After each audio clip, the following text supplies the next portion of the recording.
Dunia ini bukanlah tempat tinggal kita. Tempat tinggal kita yang sebenarnya ada di dalam kerajaan sorga. Rindukah kita pulang ke rumah sorgawi kita? Mari kita nikmati kebenaran firman Tuhan dari seri Renungan Harian Pulang ke Rumah. Selamat menikmati. Judul renungan kita hari ini ialah Hukum Taurat Tuhan. Mari kita berdoa. Bapa di sorga, saat ini kami siap untuk merenungkan kebenaran firman-Mu.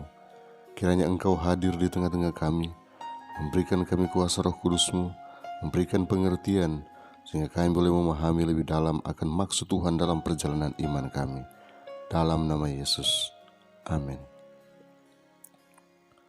Ayat inti kita hari ini diambil dari Mazmur pasal 119 ayat yang pertama.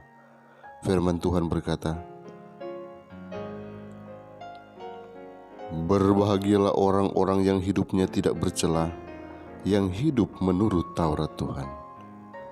Saudaraku, sejak dari awal pertentangan besar di sorga, sudah menjadi tujuan iblis untuk membuangkan hukum Allah. Untuk mencapai tujuan inilah, ia mengadakan pemberontakan melawan Pencipta. Dan walaupun ia sudah dibuang dari sorga, ia meneruskan perjuangannya di dunia ini, menipu manusia, dengan demikian menuntun mereka melanggar hukum Allah adalah tujuan yang tetap diusahakannya. Apakah ini dicapai dengan mengesampingkan seluruh hukum itu sekaligus atau dengan menolak salah satu ajarannya? Hasilnya sama saja.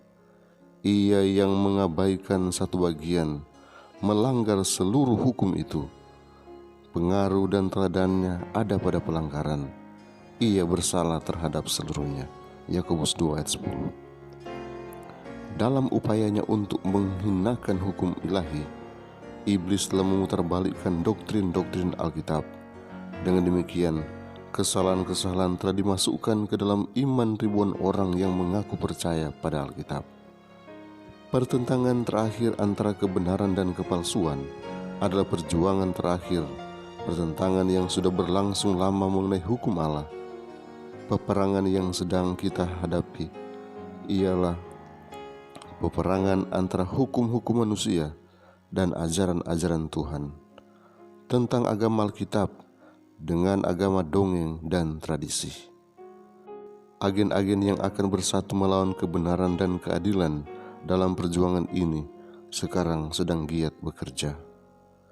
Firman Allah yang kudus yang telah diturunkan kepada kita melalui penderitaan dan darah hampir tidak dihargai.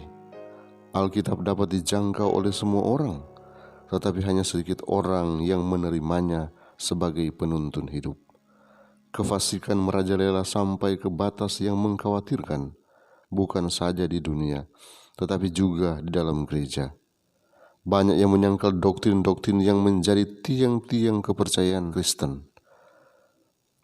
Fakta-fakta besar mengenai penciptaan sebagaimana yang dinyatakan oleh penulis-penulis yang diilhami, kejatuhan manusia, penyucian, dan keabadian hukum Allah secara praktis ditolak, baik secara keseluruhan maupun sebagian, oleh sebagian besar yang mengaku sebagai Kristen.